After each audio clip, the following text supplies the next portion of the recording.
Ora então, aqui estou eu, num momento, eu diria, hiper simbólico. Depois de 5 anos de mandato, termino aqui no Parlamento Europeu, em Estrasburgo. Tivemos uma sessão de votos, agora ao almoço, antes do almoço, e também tivemos a oportunidade de falar dos 50 anos da Revolução de Abril, e por isso é que eu digo que este dia acaba por ser bastante simbólico. Não só porque comemoramos o 25 de Abril, uma data fundamental para a nossa democracia, mas porque esse mesmo 25 de Abril, passado 50 anos, está em causa. Vamos falar com bastante tempo sobre o porquê que as eleições europeias são fundamentais, portanto, neste quadro de conturbações europeias, nacionais, a incredibilidade da população perante os agentes políticos, e por isso eu vou fazer não só um resumo, tentar ser sucinto no meu mandato e no mandato para o qual eu fui eleito de 5 anos, mas também ter algumas considerações políticas sobre o futuro. Por isso, aguentem, se conseguirem, vai ser pelo menos 1 hora, e por isso esperarei tomar aqui todas as diligências para que vocês compreendam o trabalho que aqui foi feito por mim e por uma equipa muito dedicada, não só do meu gabinete, mas também dos Verdes, Aliança Livre Europeia e de muitas outras forças políticas. Uma das grandes diferenças aqui no Parlamento Europeu é que nós conseguimos fazer esta ligação e, portanto, debater matérias muito complexas, fazendo pontes entre divergências e criando, muitas das vezes, não sempre, naturalmente, mas uma aliança positiva em torno de encontrarmos um patamar comum em muitas matérias importantes. Portanto, vamos a isso. Eu tenho aqui algumas notas, portanto, eu diria que o primeiro bloco que para mim me parece relevante é falar em estatísticas. Infelizmente, o que nós vemos é que na comunicação social não se fala do trabalho europeu, não se fala do trabalho de cada eurodeputado, não se fala do trabalho dos grupos parlamentares e, portanto, existe um grande desconhecimento do que nós fazemos durante estes 5 anos. Infelizmente, eu responsabilizo em grande parte a comunicação social, sendo que naturalmente nós também temos essa responsabilidade, mas se nós não conseguimos ter, para além das nossas plataformas, esse espaço de comunicação, torna-se muito difícil explicar o que se faz em prol de Portugal e da União Europeia, mas também o contrário, os desafios que nós enfrentamos, sobretudo com muitas forças de bloqueio. E por isso foram feitas várias análises por entidades externas. Uma delas foi uma análise recente, portanto, por parte de várias organizações não governamentais ambientalistas europeias, que fizeram uma avaliação de qual a família política que mais protegia o ambiente, e essa foi, naturalmente, os Verdes, Aliança Livre Europeia, a família onde eu estou inserido. E depois fizeram uma análise do comportamento de voto em matérias ligadas ao ambiente, proteção da biodiversidade, perdão, e de um modo geral fizeram uma avaliação de 0 a 100. E, portanto, nessa avaliação de 0 a 100, eu fui o deputado que mais tive e, portanto, a votação foi de 99,44%, o que demonstra realmente uma grande coerência no que toca a proteger a biodiversidade, trabalhar por matérias ecológicas em vários fecheiros, portanto, dentro da política agrícola comum, do Fundo Europeu para os Assuntos Europeus Marinhos e para a pesca, quando se fala, por exemplo, nas emissões industriais, portanto, uma diretiva que foi renovada. Todos esses pacotes eu tive uma consistência de voto e por isso recebi o galardão do melhor deputado nestas matérias português e no top dos deputados europeus. Previamente foi feita também uma avaliação por parte de outra organização ambiental, a Bloom, uma organização muito preponderante, sobretudo em França, e ela também me qualificou com 99% de votos positivos em 100, portanto 99 pontos percentuais, em defesa da proteção marinha, dos ecossistemas marinhos e de matérias ambientais. Portanto, 2 grandes análises que demonstram a minha consistência. Depois temos outra estatística que se foca maioritariamente no bem-estar animal, portanto, em legislação e em trabalho feito em matéria de melhoramento de bem-estar animal. Portanto, tivemos várias matérias que já vamos aprofundar mais à frente e em todas elas eu tive um comportamento positivo, no sentido em que votei sempre a favor das melhorias de bem-estar animal em vários fecheiros. E por isso tive a marca de 100%, mais uma vez, sendo o melhor deputado nesta matéria. Felizmente, a nível português, tivemos outros grupos que também estiveram muito bem cotados, mas aqui se vê a coerência da minha prestação ao longo destes anos. Uma das coisas que eu sempre considerei é que o trabalho europeu é uma maratona e, portanto, os resultados não acontecem simplesmente se começarmos a trabalhar a meio do mandato ou perto do final do mandato. E, por isso, isto também demonstra a minha consistência desde a primeira hora. E daria mais duas estatísticas. Uma, que tenho 100% de votação em plenário, portanto, neste espaço Parlamento Europeu em Estrasburgo, mas também pontualmente em Bruxelas, nós temos sessões plenárias, que são as sessões onde nós votamos as matérias que já foram decididas ou no Parlamento Europeu ou depois da fase de trílogos. O que é a fase de trílogos? É quando a legislação, a posição da Comissão Europeia, do Parlamento Europeu e do Conselho já foi discutida entre estas entidades e se chegou a uma posição comum. Essa posição comum depois tem que ser aprovada outra vez pelo Conselho e pelo Parlamento e, portanto,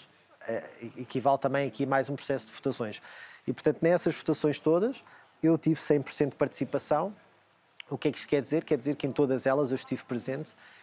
mesmo nas aprovações da agenda. O que é a aprovação da agenda? É todas as segundas-feiras, aqui em plenário, existe um debate sobre a agenda da semana. O que é que se vai debater, a que horas é que se vai debater, urgências que surgem que têm que, ou não, que entrar, depende da vontade política, neste plenário, para discussão ou votação, e então a agenda começa com esses pontos de ordem, que depois são ou não votados para inclusão na agenda. Normalmente são votos pequenos, mas em todos eles eu tenho participado e, portanto, também demonstra a consistência de chegar sempre a horas, cumprir com o meu dever cívico, que é votar. Nós perdemos, porque somos 720, mas muitos deputados não comparecem às votações. Não são muitos, mas tradicionalmente são mais os de extrema-direita, que utilizam as plataformas das redes sociais para fazer clipes, mas depois não participam nas votações ou são muito aleatórios nesta participação. E nós acabámos algumas vezes por perder alguns votos de algumas emendas por falta de deputados. E, portanto, eu sabendo dessa responsabilidade, que realmente às vezes um voto faz toda a diferença para aprovar emendas ou relatórios, eu nunca faltei ao plenário. É curioso que eu lembro-me pelo menos uma vez que não votei, porque estava a ajudar o meu colega do lado para votar, porque ele estava distraído, e então o processo de votação foi tão rápido, eletrónico, que eu acabei, quando tocar, falhei. Mas é uma percentagem tão residual que obviamente não conta a nível estatístico, e daí estes 100%. Também, a nível analítico, é importante dizer que eu estive dentro do grupo também dos eurodeputados que mais processo legislativo teve, ou seja, foi partilhado pelo político que os portugueses, no modo geral, estão em terceiro no processo legislativo como relatores. Isto o que é que isto quer dizer? Que tens o relatório e, portanto, como membro do Parlamento Europeu, podes redigir esse relatório e, portanto, depois tomar a posição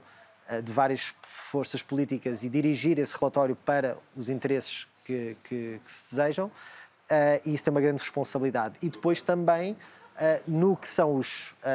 relatores sombra, ou seja, quando existe um relator que é dos verdes, por exemplo, todos os outros grupos têm um relator sombra que acompanham esse fecheiro e depois tentam condicionar ao máximo com emendas, com percentagens, com visões políticas, para se tentar chegar a um consenso dentro do Parlamento Europeu e, portanto, essa posição depois ser validada em comissão respectiva e depois no Parlamento, em plenário, e depois ir para aquela fase de trílogos que eu expliquei há bocado, para ser a posição do Parlamento. E, portanto, nessa métrica, os portugueses estão em primeiro. O que, mais uma vez, demonstra que não só em relatórios, regulamentos, opiniões, nós temos uma participação muito forte e esta participação é totalmente transparente. Vocês podem ver o processo todo legislativo nas páginas de cada eurodeputado e podem claramente perceber o trabalho que foi feito. Eu tive várias dezenas de relatórios onde tive a oportunidade de trabalhar, portanto, não só na Comissão de Agricultura, como pescas, orçamentos, mercado interno, e, portanto, foi um processo de muita aprendizagem e eu sinto-me bastante orgulhoso do trabalho que foi feito por mim e pela minha equipa e também pelos assessores dos Verdes Aliança Livre Europeia, do modo geral. Dar também a nota que, durante estes 5 anos, tive centenas de participações em conferências online, em presenças físicas em escolas, em eventos institucionais e, portanto, sempre foi uma característica minha garantir ao máximo, dentro da execuibilidade de tempo e também de gestão entre família e trabalho, estar presente com a comunidade e, portanto, demonstrar ao máximo a importância do Parlamento Europeu, do meu trabalho, do Grupo dos Verdes Aliança Livre Europeia, e por isso também isso pode ser registado em termos de transparência, e eu já vou focar um pouco nessa matéria porque considero realmente importante. Nós temos uma ferramenta dentro do Parlamento Europeu onde não obrigatoriamente temos que registar com quem reunimos. E, portanto, não são estes eventos, naturalmente, em que somos convidados para falar ou debater, mas o chamado lobby, o tradicional lobby. E então, aqui também, através da Transparência Internacional, foi feita uma avaliação e eu também tenho 100% de transparência, ou seja, todas as reuniões que eu tive estão descritas neste sistema e obviamente não é para se definir especificamente linha a linha o que se debateu, mas falar quando é que eu reuni, com quem reuni, sobre que tema é que eu reuni. E isto é relevante para saber, também dentro do processo legislativo, se houve alguma influência ou não, ou se houve algum contacto de instituições que estão interessadas na matéria. Isto não é necessariamente mau ou bom, mas é claramente importante para garantir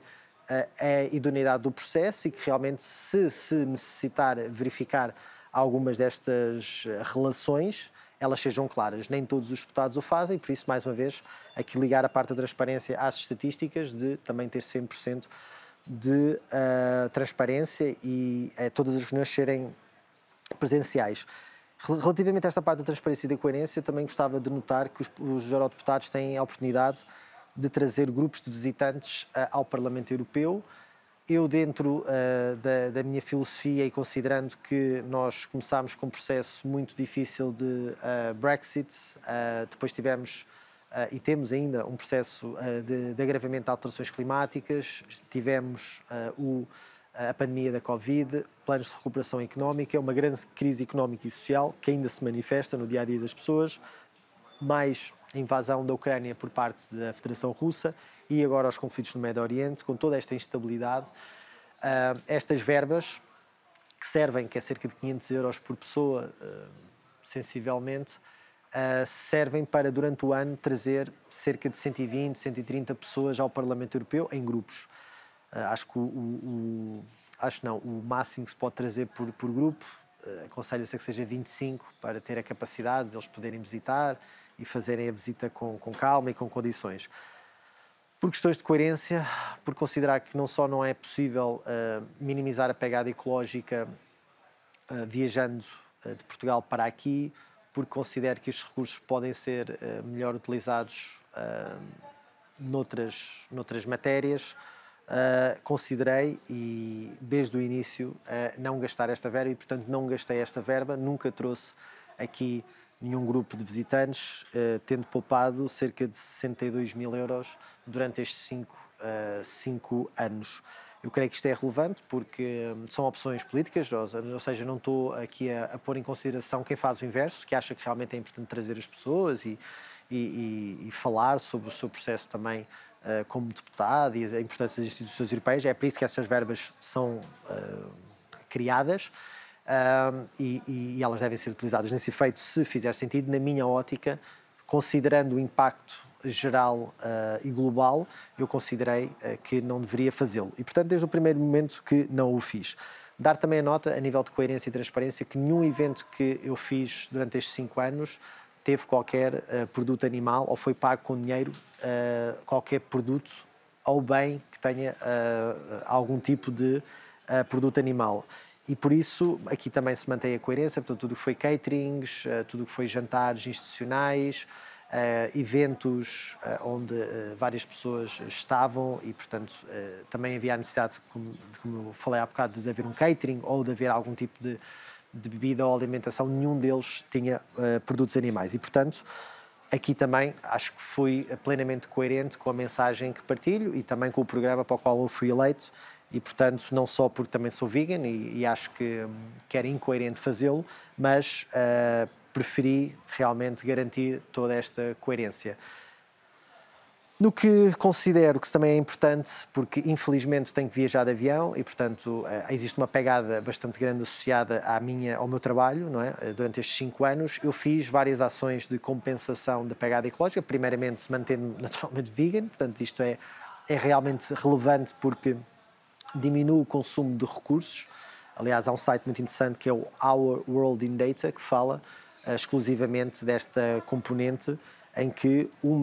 estilo de vida vegan consome 1/4 dos recursos de uma dieta dita normal. E, portanto, só isto já é muito positivo, mas eu acho que não era suficiente e por isso fiz uma ação de reflorestação com a parceria da Câmara Municipal de Lolé, onde plantámos centenas de árvores e que agora estamos a acompanhar o seu processo de implementação, e fiz várias ações de limpeza, portanto algo que também já fazia antes e que agora espero retornar com mais tempo. Infelizmente agora nos últimos tempos não tenho conseguido, mas fiz várias ações de limpeza, nomeadamente da costa, de serras e portanto o apanhar lixo também é uma maneira de compensar a pegada não só ecológica, mas sobretudo para não destruirmos a biodiversidade. Tenho no site também uma questão de transparência, que são as verbas utilizadas pelo gabinete do Parlamento, do meu gabinete, perdão, e sou o único deputado no Parlamento português, europeu português, que tem estas verbas. Portanto, são valores avulsos em que as pessoas conseguem perceber onde é que eu gastei estas verbas e, portanto, infelizmente, os verdes... infelizmente não, os verdes lutaram para que estas verbas e esta responsabilização fosse obrigatória, portanto que esta transparência fosse efetiva, que se tivesse que ter uma demonstração e comprovativos dos gastos que se fazem no gabinete, mas durante este período as grandes forças tradicionais, aliadas à extrema-direita, que fala sempre muito em corrupção, mas depois nestas matérias vota sempre ao contrário, foi contra nós melhorarmos o processo de transparência e de responsabilização no uso destas verbas. E, portanto, eu sou o único eurodeputado que tem as verbas no site. Podem ver tudo no site, tudo o que tem a ver com o processo legislativo, todos os eventos que eu fiz, tudo o que tem a ver com a questão da transparência também, lá está, das reuniões, das verbas, está tudo lá. O site é franciscoguerreiro.eu, portanto é o mesmo site desde o início, e eu fiz questão de, para além do site que nós temos no Parlamento, colocar lá todas as minhas intervenções, ações, para poderem acompanhar, se alguma vez estiverem interessados, também com um motor de busca muito, muito fácil. A nível de transparência, também só dar a última nota que pensei que fosse diferenciador fazer 2 documentários sobre 2 questões que eu considero fundamentais: o rendimento básico incondicional. Aliás, esta foi um dos grandes motivos que me fez sair do partido onde eu estava, o PAN, porque, como bem sabem, eu sou um acérrimo defensor do rendimento básico incondicional e essa medida não era promovida, mesmo estando no programa das europeias e em programas nacionais do PAN, não era promovida pelos dirigentes da altura, o que me levou também, entre outros fatores, à ruptura com o partido, e por isso eu criei um documentário, RBI Um Caminho de Liberdade, com 2 episódios, pode ser visto também no YouTube, gratuitamente, e por isso, para além deste documentário, outro tema bastante querido à minha pessoa é a questão do veganismo, e fiz um documentário que está agora também acessível numa plataforma internacional gratuita, chamada Water Bear, o documentário Carne, a Pegada Insustentável. Estes 2 documentários sintetizaram, por assim dizer, 2 grandes bandeiras do meu mandato e, portanto, está de modo acessível, livre. Creio que é um trabalho que valoriza sobretudo as organizações que trabalham em prol destas causas, e o intuito não é claramente promover a minha pessoa, até porque eu não me vou candidatar, não tenho qualquer aspiração a ser primeiro-ministro, presidente, líder disto ou daquele outro, e, portanto, no fundo, eu quis criar uma plataforma de comunicação que fosse entre explicar o trabalho que aqui é feito nessas temáticas, mas também e sobretudo dar destaque a entidades que trabalham para garantir a implementação destas 2 vertentes, destas 2 realidades, uma mais económica ou social, portanto rendimento básico incondicional, ou seja, a atribuição de um rendimento para todas as pessoas de um determinado espaço geopolítico, sem qualquer restrição, e a outra, o crescimento do consumo de produtos animais, nomeadamente o veganismo ou o vegetarianismo ou o flexitarianismo, depende de quem estiver a ver este documentário e se sentir que faz sentido, mas houve uma grande diferenciação que foi criar uma plataforma não moralista, um documentário onde nós podíamos falar sobre a realidade portuguesa e sobre a realidade da União Europeia, não projetando aquelas imagens que são muito características, por exemplo, dos Estados Unidos. Tivemos imagens naturalmente violentas, porque é impossível não falar do tema sem essas imagens, cedidas também por organizações que trabalham na União Europeia, mas o intuito era falar da nossa realidade portuguesa, do papel político e das forças políticas dos grandes lobbies que existem aqui no Parlamento Europeu, em manter um sistema industrial agroalimentar altamente danoso, não só para a nossa saúde, como para os ecossistemas e, naturalmente, para o bem-estar animal. Portanto, são estes três grandes eixos destes documentários. Agora faria aqui algumas considerações só sobre as comissões onde trabalhei. Portanto, na política agrícola comum foi o grande motor da discussão política da Comissão de Agricultura. Portanto, no início do mandato tive a oportunidade de ser o primeiro vice-presidente da Comissão de Agricultura e foi uma das grandes matérias que trabalhámos, foi a política agrícola comum, garantir que esta política de financiamento do modo como nós produzimos a comida era o mais sustentável possível. Falhámos, votámos contra a proposta final e as grandes forças políticas, nomeadamente a extrema-direita e a extrema-esquerda, mais as forças tradicionais, liberais, socialistas e centro-direita, votaram a favor da política agrícola comum e agora, curiosamente, estão a criticar a própria política agrícola comum que aprovaram e a única coisa que fizeram nestes últimos plenários foi rejeitar as medidas ecológicas, as poucas que estavam neste pacote e, portanto, estamos a falar num valor do pacote geral, não destas medidas, de 360 mil milhões de euros num período de cerca de 7 anos, isto equivale a 28% do orçamento da União Europeia. Portanto, é claramente o maior pacote de apoio e ajuda, sobretudo, os grandes industriais a continuar a produzir alimentos de uma forma em que não internaliza os custos. Não esquecer que não é por falta de alimentação, de alimentos, que esta política não deve ser reforçada ou melhorada, melhor dizendo. Nós, cerca de um terço da comida que produzimos na União Europeia é desperdiçada e se nós contabilizarmos as importações e exportações, nós somos sedentários a nível agroalimentar. Agora, não podemos é manter estes consumos exagerados, sobretudo de proteínas animais. Estive também ligado, não sei se recordam, no início do mandato, a duas grandes discussões dentro da política agrícola comum, que foi a tentativa de banir a denominação de hambúrgueres 100% vegetais e de não se poder comercializar ou fazer marketing em torno de bebidas vegetais. Portanto, isto foram duas medidas muito emblemáticas. Obviamente não compõem a política agrícola comum no geral, mas nestas duas medidas ganhámos e, portanto, conseguimos eliminar estas restrições que vinham dentro do setor agroalimentar industrial. Conseguimos também, com uma emenda minha, garantir o fim dos apoios à tauromaquia, portanto, dentro da política agrícola comum, porém, esta foi a posição do Parlamento quando esta foi para debater em trílogos, portanto, com a Comissão e o Conselho, Espanha, representada no Conselho, acabou por retirar esta emenda e então a política agrícola comum, no seu final, não tem esta emenda que dizia muito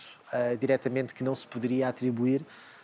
dinheiro através da política agrícola comum à criação de touros de lead. Isto o que é que acontece? Cria-se os touros de lead para o circuito da carne, no meio deste processo eles são utilizados na tauromaquia e depois efetivamente são mortos e entram no circuito da carne, mas é um modo de desviar dinheiro da política agrícola comum para uma indústria que é mais que obsoleta e, portanto, não deve, no mínimo, ter dinheiro público para sobreviver. Na Comissão de Agricultura foram feitos muitos trabalhos, portanto tivemos também a Comissão de Inquérito para o Transporte de Animais Vivos, que foi uma comissão muito importante para avaliar a dimensão do transporte de animais dentro do seio da União Europeia e para fora da mesma. Fizemos um relatório, no final não teve as conclusões que nós achávamos necessários, mas foi um grande avanço político. E o que nós queríamos era que no final a Comissão apresentasse uma proposta de revisão destes regulamentos, algo que foi feito, porém a ambição é muito reduzida devido às grandes influências do lobby agroindustrial, algo que também já vamos falar mais à frente. Depois, dar-vos também uma nota que quando estávamos a falar num fecheiro relacionado que era o regulamento para as emissões industriais, portanto, fazermos uma alteração, uma melhoria a este regulamento que faz um limite ao nível de emissões industriais,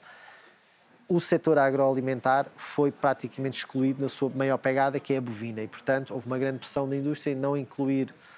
o setor bovino neste cap, neste limite de emissões industriais, e, portanto, vai haver uma avaliação em 2026 por parte da Comissão para saber se entra ou não, mas, no fundo, foi uma vitória do setor industrial da pecuária. Infelizmente, não conseguimos travar este bloqueio e não conseguimos incluir nesta revisão da diretiva o setor da pecuária, nomeadamente bovina. Dar também uma nota relacionada que tive um trabalho muito preponderante também no que concerne a implementação do setor plant-based, portanto, sempre numa perspectiva de acrescento, demonstrando que é possível criar mais emprego, melhores condições para as pessoas que trabalham, por exemplo, no mundo rural ou no interior, que em Portugal sentimos um flagelo do despovoamento e, portanto,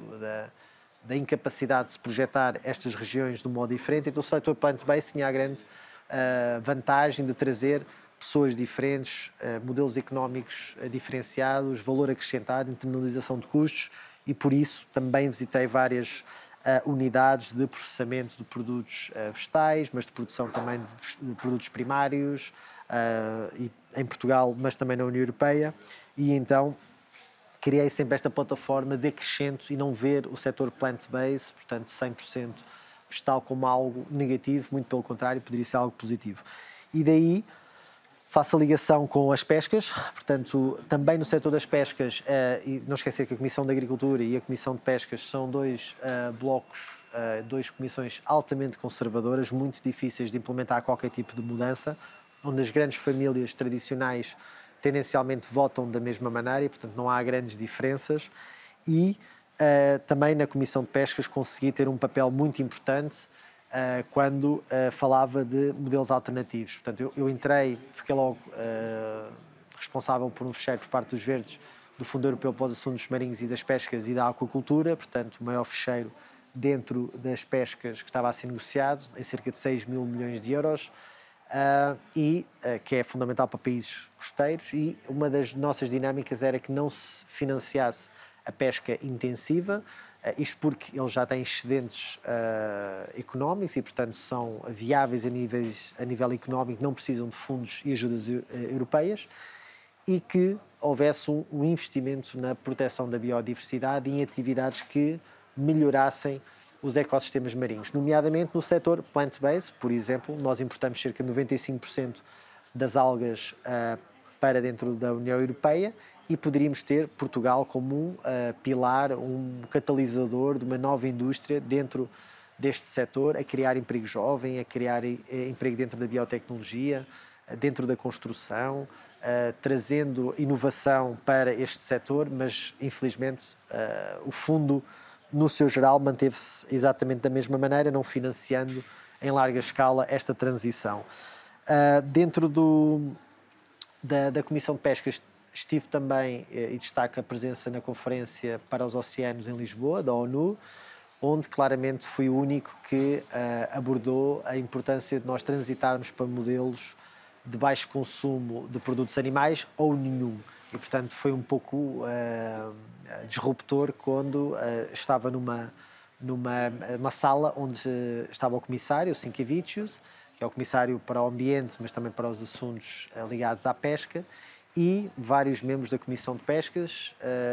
de várias famílias políticas, e que todos falavam em combater a pesca ilegal, em não poluirmos os oceanos, não falando das indústrias pesqueiras, curiosamente,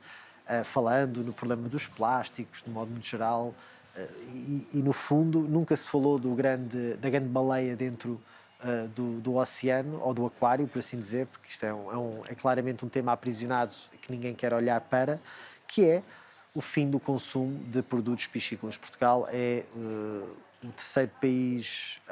do mundo, o quarto país do mundo com maior consumo de produtos ligados ao pescado per capita e, portanto, o maior da União Europeia, e este consumo é claramente insustentável e, curiosamente, nós estamos a fazer um caminho inverso, que é na política agrícola comum e na agricultura, quer-se ou tende-se a promover a extensividade do setor, que a nível ecológico nem sequer é o melhor, porque era impossível nós termos a mesma produção em modo extensivo como temos intensivo, o que é uma dicotomia, porque é melhor a nível de bem-estar animal, mas não é necessariamente melhor a nível ecológico. Portanto, há aqui dados contraditórios e por isso é que não devemos promovê-lo, mas ok, mesmo promovendo, existe essa sensibilidade de não intensificar demasiado a produção e reverter um pouco essas tendências, mas na parte das pescas caminha-se no sentido inverso, que é a produção em modos de aquacultura super intensivos, desconsiderando tudo o que são internalização dos custos, bem-estar animal, um sem número de questões. E, portanto, aqui também foi interessante ver que na Conferência da ONU era a única a promover que não se consumisse produtos animais e, aliás, achei realmente absurdo e totalmente distópico numa conferência para os oceanos estar-se a comer produtos animais, nomeadamente produtos ligados à pesca. Aqui, e relacionado com um tema mais geral, que foi a Lei para a Restauração da Natureza, que é basicamente uma lei que garante que nós restauramos os ecossistemas, não só terrestres, mas também marinhos. Ligo isto às pescas porque nós conseguimos uma posição no Parlamento, foi mesmo tac a tac, portanto a votação passou, a posição do Parlamento para restaurar a natureza e havia um dos elementos que era a restauração dos meios aquáticos. Portanto, isto foi claramente positivo, ter objetivos para a médio prazo, a curto e médio prazo, restaurarmos estes ecossistemas e, portanto, dar as garantias legais para caminhar nesse sentido, áreas marinhas protegidas e, portanto, é uma matéria muito importante. Infelizmente, nós aprovámos a posição do Parlamento e agora faltava a posição do Conselho para aprovar em fase de negociações, a versão final do acordo. E, infelizmente, devido também a movimentos extremistas, nomeadamente a Hungria, que se quis bloquear a aprovação desta lei, o que aconteceu é que a posição está parada e, portanto, não pode haver uma votação final do documento, porque o Conselho ainda não decidiu se aprova ou não a posição em torno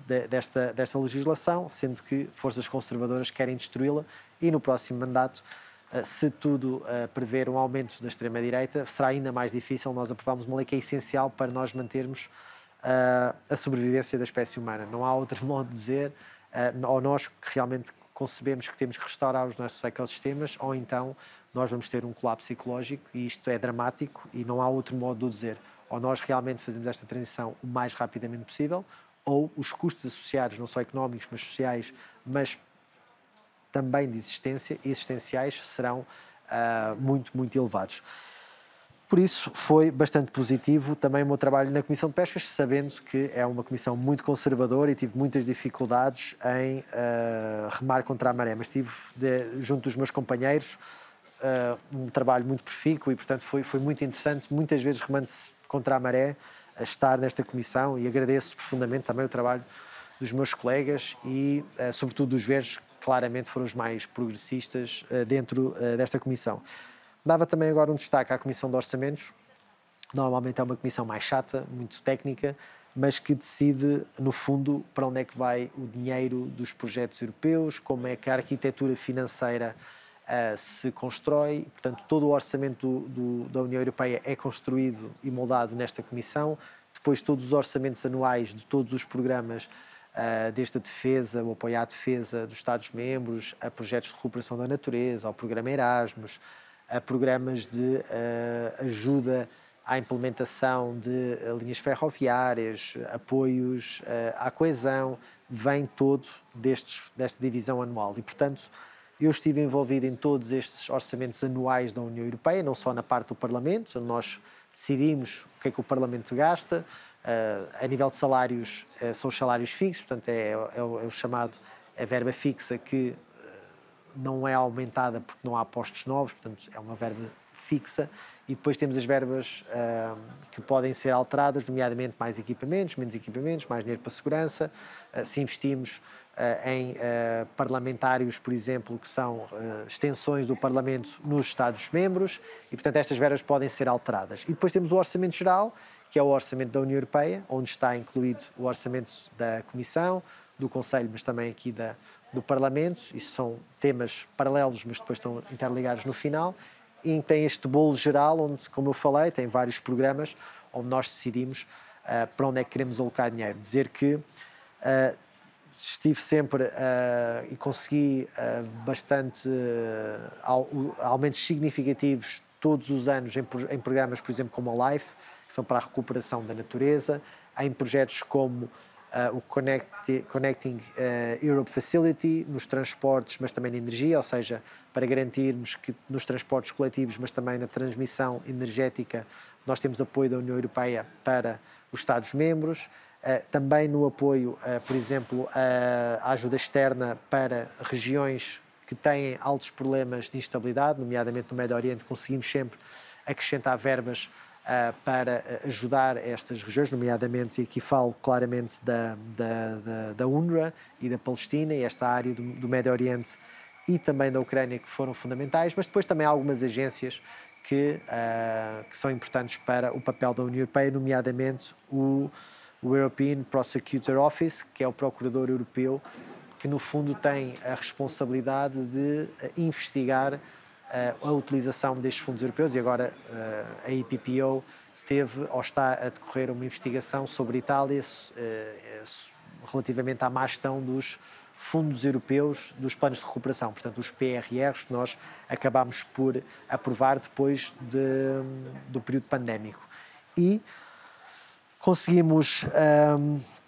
garantir também o apoio à Ucrânia, portanto, através destes pacotes financeiros, uma ajuda à reconstrução da Ucrânia, e espera-se que este conflito termine em breve. Eu tentei, através de uma moção feita por mim, que a Palestina, nomeadamente Gaza, também tivesse um mecanismo especial para a reconstrução. Infelizmente, essa moção foi rejeitada, mas, no fundo,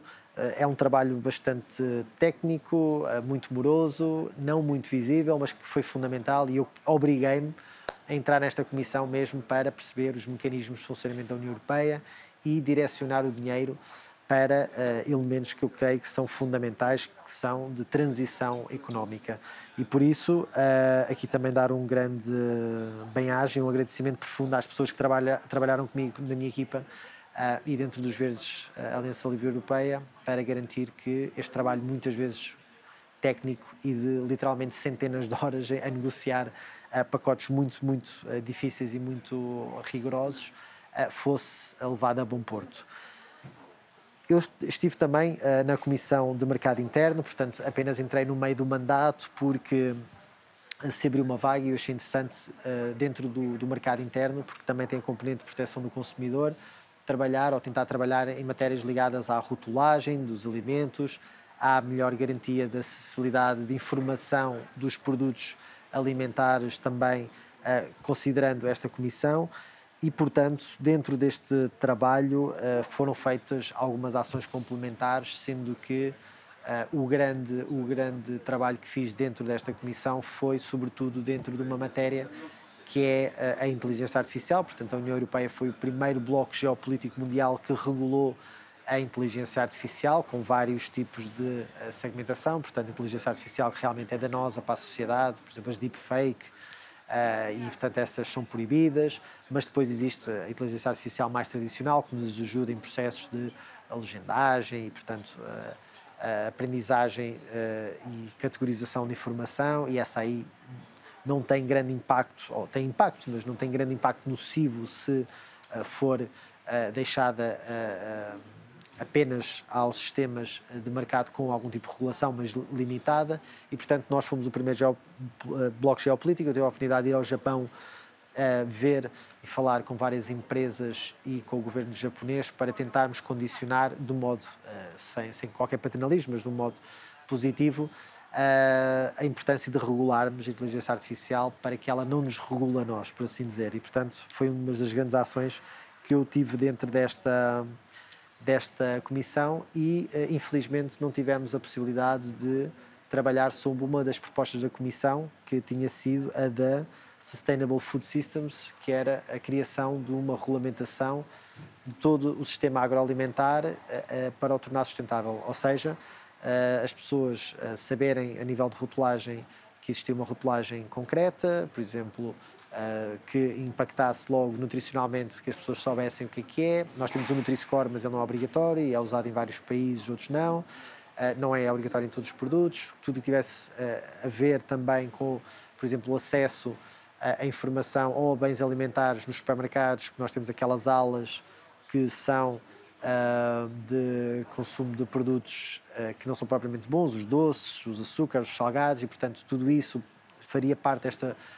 renovação do sistema alimentar, garantindo acima de tudo que houvesse mais informação por parte do cidadão. Isso era o fundamental desta legislação, também devido à grande influência do setor agroalimentar. Esta proposta nem saiu da mesa e portanto ficou na gaveta da Comissão, pese embora tenha sido uma das propostas feitas por ela. Eu dava agora, se calhar, um foco especial às questões ligadas ao bem-estar animal, que são uma das grandes matrizes que proporcionou a minha eleição e a eleição do programa para o qual eu também fui eleito. E não só, como já disse e já expliquei, tenho 100% de transparência em todas estas matérias, como votos, 100% de votos a favor da melhoria da legislação em torno do bem-estar animal em vários pacotes legislativos. Mas dar a nota que conseguimos vários avanços, nomeadamente nas iniciativas europeias de cidadania, que foram mobilizadas por organizações não governamentais, que no fundo consistem em recolher mais de 1 milhão de assinaturas em mais de 7 Estados-membros e depois apresentar essa petição, que tem um objetivo específico, para que o Parlamento Europeu tome uma posição e a Comissão também. Portanto, houve várias propostas, portanto, terminar com as jaulas na pecuária, o End the Cage Age, tivemos também o Stop the Finning, portanto o corte das barbatanas de tubarões na indústria da pesca, tivemos também o fim do uso de cosméticos, de teste de cosméticos em animais, tudo o que tinha a ver também com o fim da produção de peles com animais selvagens e, portanto, um número significativo destas iniciativas europeias de cidadania estavam relacionadas com o bem-estar animal, foram aprovadas, entraram nas respectivas comissões, houve as audições, mas pouco se adiantou. Portanto, a Comissão, também por pressão dos grandes lobbies industriais, não adiantou muito nestas matérias, pese embora ela tivesse, inclusivamente na questão de terminar com as gaiolas na União Europeia, prometido que iria apresentar uma proposta de médio prazo, naturalmente, mas que contemplasse esse fim dentro do espaço europeu. Esta proposta de revisão do setor da pecuária não aconteceu, infelizmente, e o que nós vimos é que apenas no final deste mandato inteiro foram feitas as comissões de inquérito, conseguimos, mas elas são parlamentares,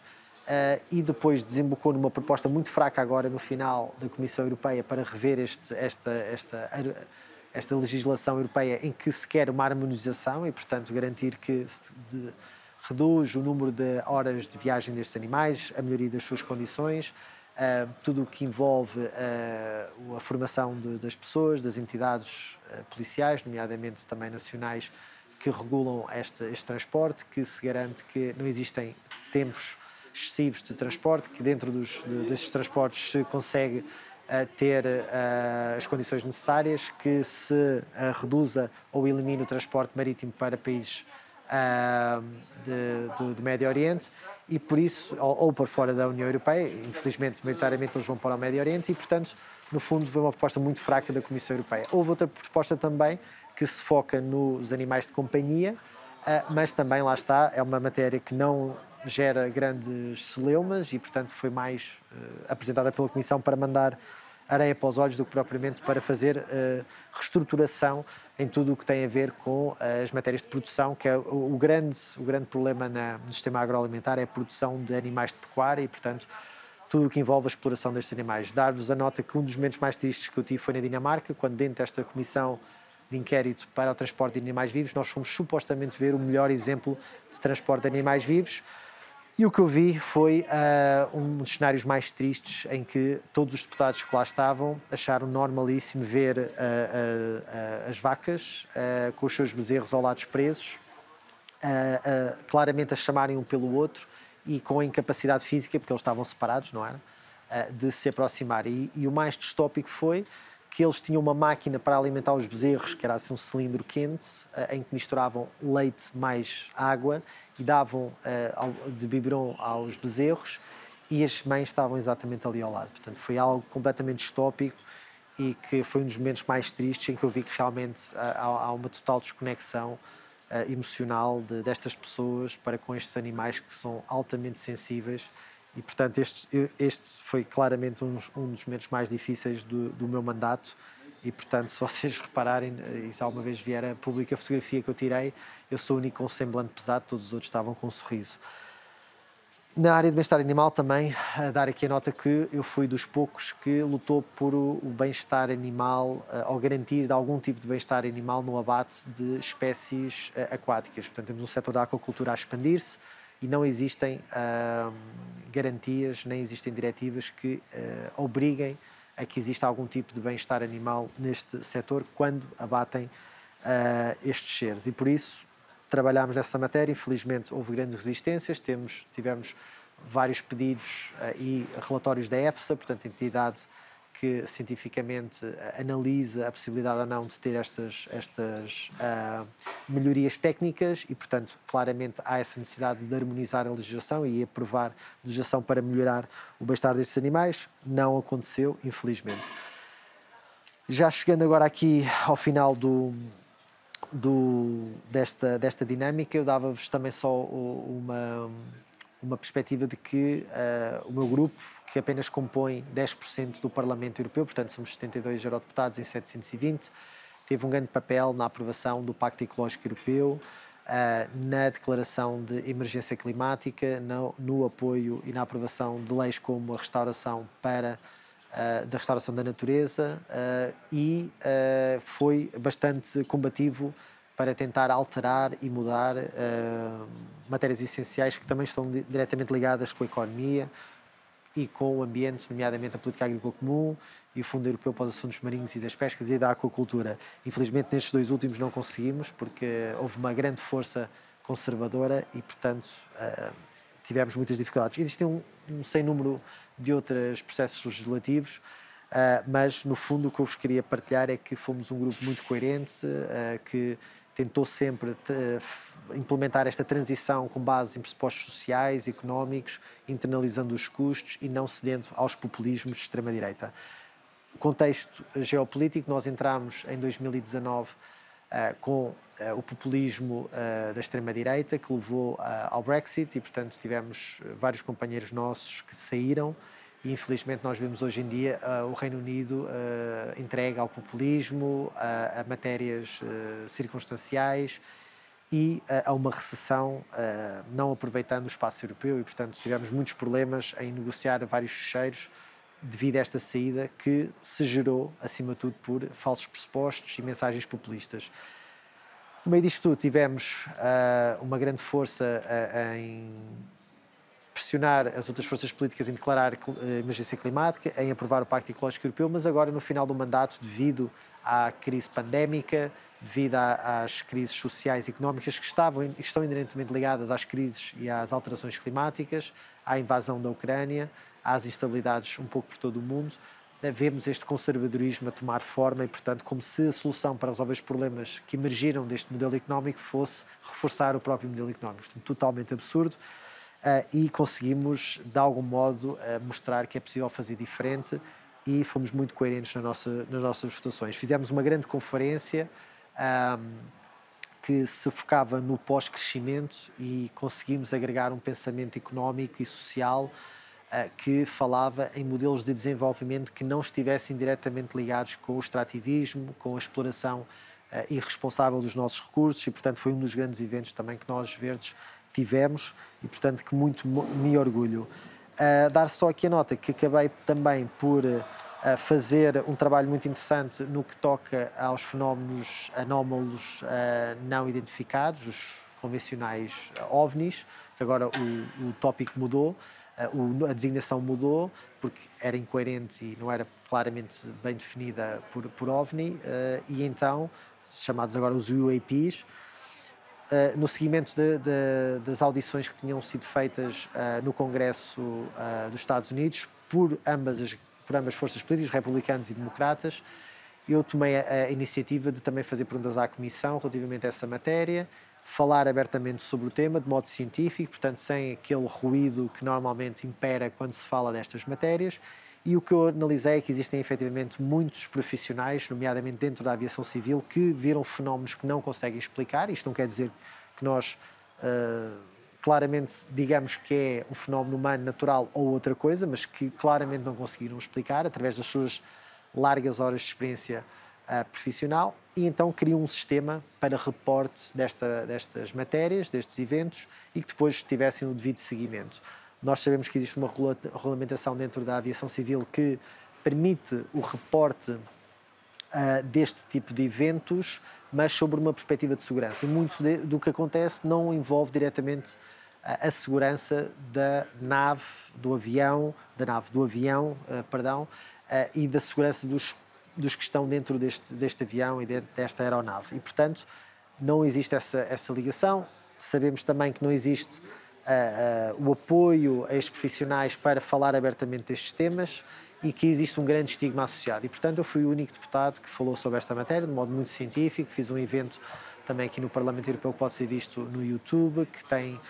milhares de visualizações. O feedback que tem tido de organizações da sociedade civil tem sido muito positivo e a minha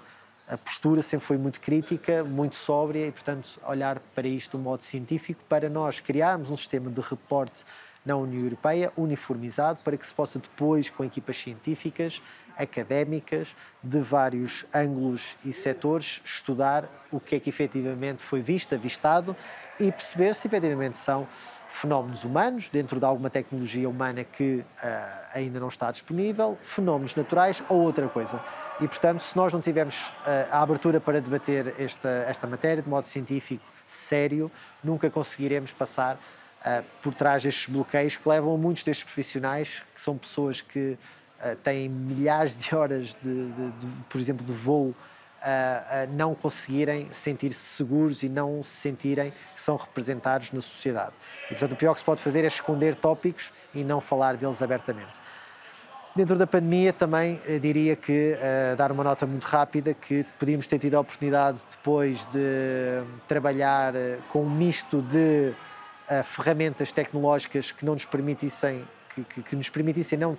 a viajar tanto. Nós tivemos isso durante a pandemia, portanto, algumas conferências e votações e mesmo comissões fazíamos online, percebendo naturalmente que sim, devemos estar todos próximos. Podíamos ter tido aqui um sistema misto que nos poupava também a nível ecológico, garantir também mais proximidade com as populações, mas não conseguimos. No fundo, eu acho que agora temos que fazer uma avaliação geral do que é que foi as respostas à pandemia. O relatório que foi feito da Comissão Especial também de Inquérito às vacinas e à resposta da pandemia, nós votámos contra porque havia muitas matérias que não eram claras, nomeadamente a relação da Ursula von der Leyen com as entidades farmacêuticas. Houve muita falta de transparência em muitas destas matérias e, portanto, nós sentimos que, não do modo dito conspiratório, por assim dizer, mas havia muita falta de informação e, portanto, haveria espaço para concessões que não são claramente as mais positivas, e nós gostaríamos de ter tido essa informação e por isso votámos contra o relatório final e achamos que esta matéria não deve ser debatida pelos extremos, muito pelo contrário, deve ser debatida de modo transparente por forças moderadas e progressistas e pró-europeístas. E, portanto, a resposta económica foi muito positiva. Nós, como se recordam, criámos um pacote de ajudas financeiras aos Estados-membros. A meu ver, Portugal poderia ter tido a oportunidade de criar um dinamismo maior na independência de vários setores, tornando-os mais produtivos e independentes destas próprias ajudas, nomeadamente, por exemplo, na questão da produção de energia 100% limpa e renovável. O autoconsumo e a autoprodução poderia ter sido o pilar central desta matéria energética e não a concentração industrial de produção energética, mesmo que seja 100% limpa ou hipoteticamente 100% limpa, nomeadamente em Sines, e, portanto, acho que houve aqui uma falta de oportunidade para Portugal, mesmo em setores como a pesca, a agricultura.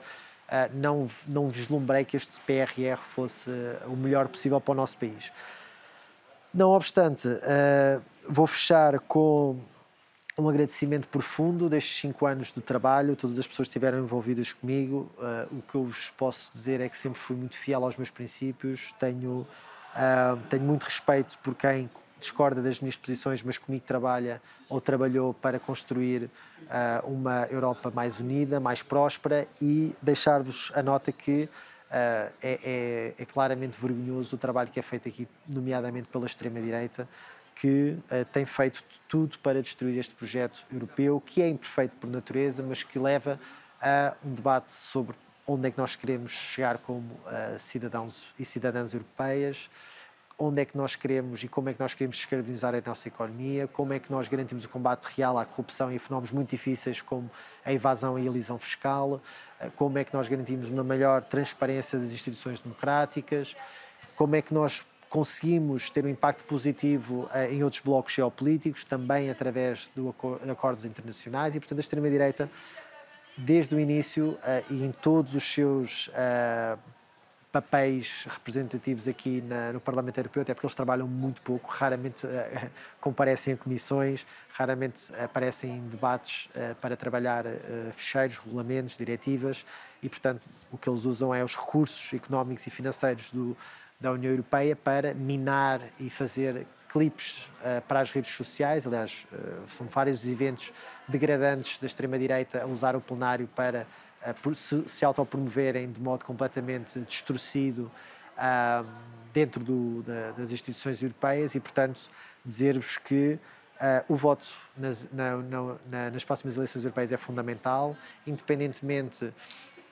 do que nós consideramos que seja o caminho para descarbonizar, para termos uma sociedade mais igualitária. É importante nós percebemos que negacionistas climáticos são muito perigosos para o projeto europeu, até porque eles não só negam a ciência em torno das alterações climáticas, mas também negam a construção europeia e, portanto, teremos de volta aqueles nacionalismos bacocos mais reforçados que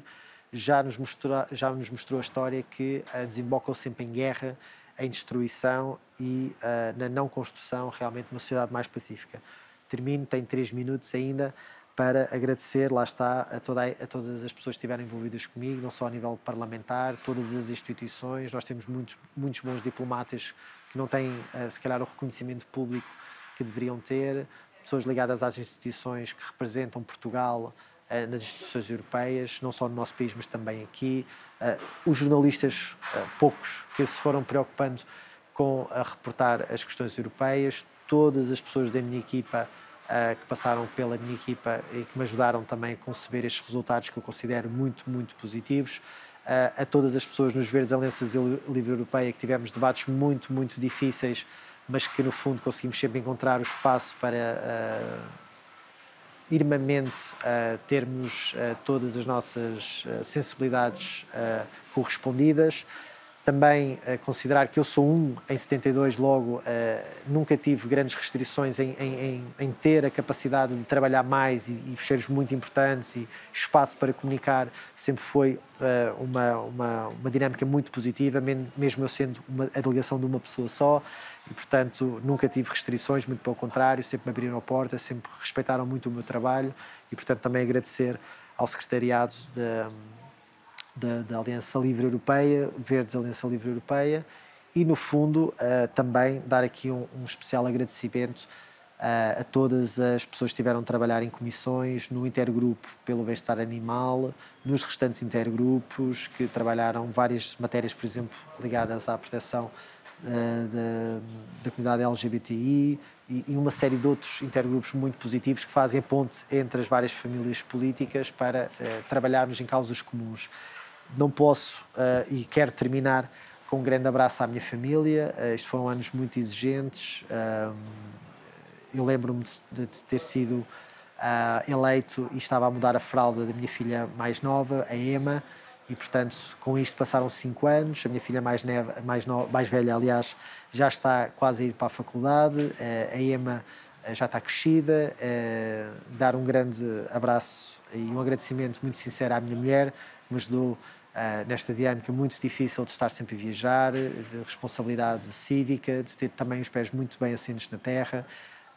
de tentar corresponder ao máximo às expectativas dos cidadãos, e a todos os meus amigos que, de um modo ou de outro, também me ajudaram